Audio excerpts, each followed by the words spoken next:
கிறிஸ்தியேசுவுக்குள் மிகவும் அன்பாக அழைக்கப்பெற்ற அன்புக்குரிய சகோதர சகோதரிகளே, உங்கள் யாவருக்கும் நம்முடைய பிதாவாகிய தேவனாலும் ஆண்டவராகிய இயேசு கிறிஸ்துவின் நாமத்தினாலும் அன்பையும் வாழ்த்துதலையும் தெரிவித்துக் கொள்கிறேன். விசேஷ விதமாக இந்த ஒரு பொக்கிஷத்தின் மூலம் அநேக சத்தியங்களை நாம் தியானித்து கொண்டிருக்கிறோம். அதன் தொடர்ச்சியாக இந்த தினத்திலும் ஒரு சத்தியத்தை தியானிக்கலாம். நாம் இதற்காக எடுத்துக்கொண்ட ஒரு தலைப்பு என்ன அப்படின்னு பார்க்கும்போது, மெனே மெனே தெக்கேல் உபார்சின் என்ற ஒரு தலைப்பின் கீழாக சற்று நேரம் நாம் சத்தியங்களை தியானிக்கலாம். இந்த ஒரு வசன பகுதி எங்கே இருக்குது அப்படின்னு பார்த்தீங்கன்னா, தானியேல் 5ஆம் அதிகாரம் 25ஆம் வசனம். எழுதப்பட்ட எழுத்து என்னவென்றால் மெனே மெனே தெக்கேல் உபார்சின் என்பது. இந்த வசனம் நமக்கு அநேகருக்கு பரிட்சயமான ஒரு வசனம் தான், சரிங்களா? இதனுடைய அர்த்தம் என்ன அப்படின்னு சொல்லிட்டு பார்த்தீங்கன்னா, அதுக்கு அடுத்த வசனமே அங்கே குறிக்கப்பட்டிருக்கு. அதையும் படிக்கலாம். இந்த வசனத்தின் அர்த்தமாவது, மெனே என்பதற்கு தேவன் உன் ராஜ்யத்தை மட்டிட்டு அதற்கு முடிவு உண்டாக்கினார் என்றும், தெக்கேல் என்பதற்கு நீ தராசிலே நிறுக்கப்பட்டு குறைய காணப்பட்டாய் என்றும், பெரேஸ் என்பதற்கு உன் ராஜ்யம் பிரிக்கப்பட்டு மேதியருக்கும் பெர்சியருக்கும் கொடுக்கப்பட்டது என்றும் அர்த்தமாம் என்றான். நம்ம 25ஆம் வசனத்தில் உபார்சின் வந்திருக்கு இல்லைங்களா? இங்கே நம்ம விளக்கமாக படிக்கும் போது பேரேஸ் அப்படின்னு வந்திருக்கு. பேரேஸ் உபார்சின் அப்படின்னா பார்த்தீங்கன்னா, பேரேஸ் சிங்குலர் வார்த்தை, உபார்சின் ப்ளூரல் வார்த்தை, சரிங்களா? ஓகே. இப்போ இது யாருக்கு சொல்லப்பட்டது, ஏன் சொல்லப்பட்டது அப்படின்ற ஒரு பேக்ரவுண்டுக்குள்ளே நம்ம போகும்போது, தானியேல் 5ஆம் அதிகாரம் 1ஆம் வசனத்துலேருந்து படிச்சிங்கன்னா, பெல்ஷாத்சார் அப்படின்ற ராஜா, இவர் யார் அப்படின்னு பார்க்கும்போது நேபுகாத் நேச்சாருடைய ஒரு பேரன். இவர் என்ன பண்ணுறாருன்னு பார்த்தீங்கன்னா, இவருடைய ராஜ்யபாரத்தில் ஒரு பெரிய விருந்து பண்ணுறாரு. பெரிய விருந்து பண்ணும்போது தன்னுடைய பிரபுக்கள், மனைவிகள், வைப்பாட்டிகள், இன்னும் அநேகர் என்ன பண்ணுறாருன்னா இந்த விருந்துக்குள்ளே அழைக்கிறார். இவங்க விருந்து செய்யும் போது என்ன பண்ணுறாங்க அப்படின்னு பார்க்கும்போது, நேபுகாத் நேச்சார் ஜெருசலேமிலிருந்து கொண்டு வந்த அந்த பொன் பாத்திரம், வெள்ளி பாத்திரம், இவைகளை அவர் என்ன பண்ணுறாருன்னா கொண்டு இந்த பெல்ஷாத்சார் என்ன பண்ணுறாருன்னா அந்த பாத்திரங்களில் மதுவை ஊற்றி குடிச்சிட்டு இவங்க என்ன பண்ணுறாங்கன்னா, அந்த ஒரு போதை மயக்கத்தில் இவங்க கல், மண், வெள்ளி, பொன் போன்ற பொருட்களை இவங்க என்ன பண்ணுறாங்கன்னா புகழ்ந்து அவங்களுடைய தேவர்கள் புகழ்ந்து என்ன பண்ணுறாங்கன்னா இவங்க பேசுகிறாங்க. அந்த டைமில் தான் என்ன ஆகுதுன்னா, ஒரு கையுறுப்பு இந்த வார்த்தையை எழுதுது, மெனே மெனே தெக்கேல் உபார்சின் என்ற வார்த்தையை. இதை பார்த்த உடனே இந்த பெல்ஷாத்சார் ராஜா என்ன பண்ணுறாருன்னா ரொம்ப பயந்துட்டார். பயந்து ரொம்ப நடுநடுங்கி போயிட்டு, இதனுடைய அர்த்தம் என்னவா இருக்கும் அப்படின்னு கேட்கும்போது, அந்த பாபிலோனில் இருக்கிற ஜோசியர், ஞானிகள், இவங்களால் என்ன பண்ண முடியலன்னா அதை விளக்க முடியல.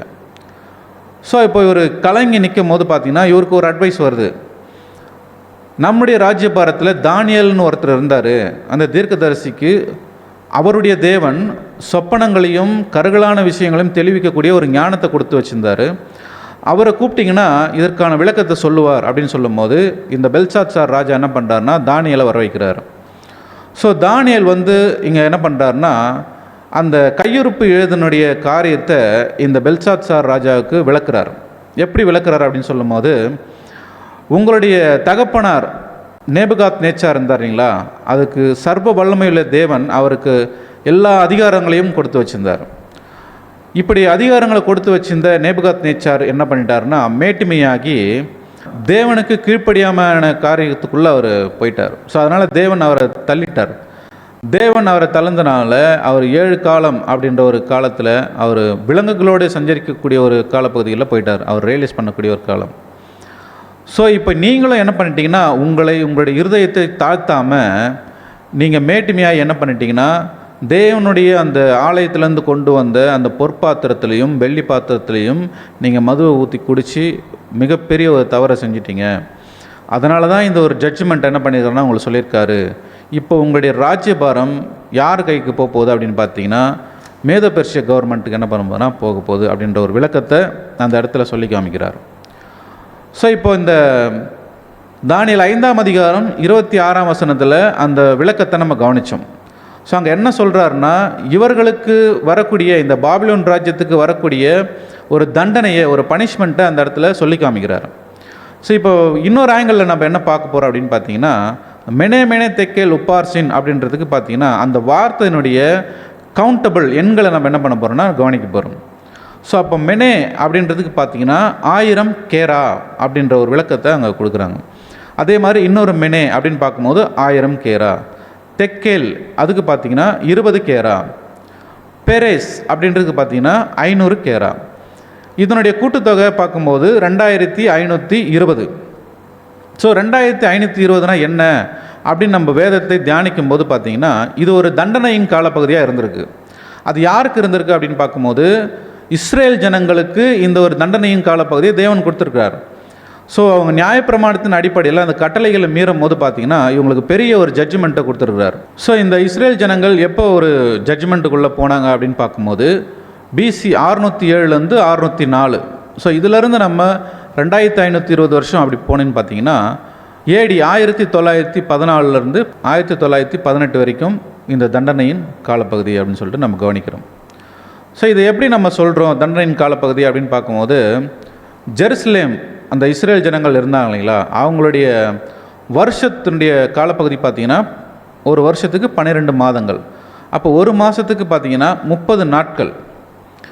இந்த 30 நாட்கள் பார்த்திங்கன்னா ஒரு வருஷத்துக்கு 360 நாட்கள். இப்போ 7 தனை தண்டனை அப்படின்னு பார்க்கும்போது அதுக்கு ஒரு வசனம் நம்ம படிக்கலாம் பாருங்கள். லேவியராகமம் 26ஆம் அதிகாரம் 18ஆம் வசனம்.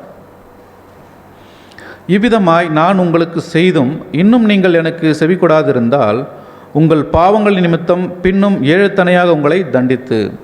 ஸோ இதை எப்படி நம்ம கவுண்ட் பண்ணலாம் அப்படின்னு பார்க்கும்போது 7 × 360 அப்படின்னு நம்ம கவுண்ட் பண்ணணும்னு வச்சுங்களேன் 2520 வரும். சரிங்களா? இதே ஒரு தண்டனை தான் இங்கே இப்போ யாருக்கு சொல்லப்பட்டிருக்குன்னா இந்த பாபிலோன் ராஜ்யத்துக்கு சொல்லப்பட்டிருக்கு. ஆனால் பாபிலோன் ராஜ்யம் 2520 வருஷம் போனாங்களான்னா கிடையாது. அந்த நைட்டே என்ன பண்ணாங்கன்னா அவங்க பிடிக்கப்பட்டாங்க. ஸோ நாம் புரிந்து கொள்ள வேண்டிய விஷயம் என்னென்னா அவர்கள் பனிஷ்மெண்ட்டுக்குள்ளே போனாங்க அப்படின்றத நம்ம புரிஞ்சுக்கிறோம். சரிங்களா? ஓகே. ஸோ இதன் மூலமாக நாம் தெரிந்து கொள்ள வேண்டிய விஷயம் என்ன அப்படின்னு பார்க்கும்போது இந்த எண்கள் பார்த்திங்கன்னா வேதத்தில் அநேக இடத்துல இருக்குது. ஆனால் தேவன் மறைமுகமாக என்ன பண்ணியிருக்காருன்னா வச்சுருக்கார். ஸோ அந்த எண்களில் தேவனுடைய ரகசியங்கள் இருக்குது, திட்டங்கள் இருக்குது. சரிங்களா? அப்போ இதை யார் மட்டும்தான் தெரிஞ்சுக்குவாங்க, யார் மட்டும்தான் புரிஞ்சு படிப்பாங்க அப்படின்னு பார்த்தீங்கன்னா காரியத்தை மறைப்பது தேவனுக்கு மேன்மை, காரியத்தை ஆராய்வதோ ராஜாக்களுக்கு மேன்மை அப்படின்ற ஒரு வசனத்தின் பிரகாரம் இந்த சத்தியங்களை தேவனுடைய பிள்ளைகள் மட்டும்தான் என்ன பண்ணுவாங்கன்னா கண்டுபிடிப்பாங்க. ஸோ இதன் மூலமாக இந்த ஒரு பொக்கிஷத்தின் மூலமாக நம்ம என்ன தெரிஞ்சுக்கிறோம் அப்படின்னு பார்த்தீங்கன்னா இந்த பெல்சாத்சார் இவங்க யாரை அடையாளப்படுத்துகிறாங்க அப்படின்னு பார்க்கும்போது பெயர் கிறிஸ்தவ மண்டலத்தை இவங்க அடையாளப்படுத்துகிறாங்க.